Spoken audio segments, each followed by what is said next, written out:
বাপ মারা যাওয়ার পরে বাপের কিনা যদি 1 কেজি লবণ নুন থাকে ঘরে, আল্লাহর কসম ভাই বোন সবার উপরে শরীয়ত সম্মত ভাবে এই নুন বন্টন করে দেওয়া ফরজ।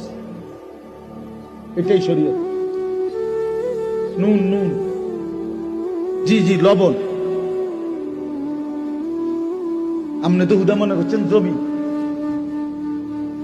বাড়ির ভিটা, এই যে বসত ভিটা যেটা, এটা 100 বোনের হক, ভাই বোন সবার হক। যেই জালেমরা আপন বোনকে বসত ভিটার থেকে বঞ্চিত করছে, ওরা জালেম, ওদের জন্য জাহান্নাম অপেক্ষা করছে।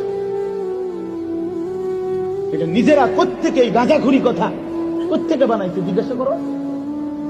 বলেন মি এখন প্রতিবাদ করেন, আমি আর কোনোদিন আসতাম না আপনার এলাকা। কি হয়েছে?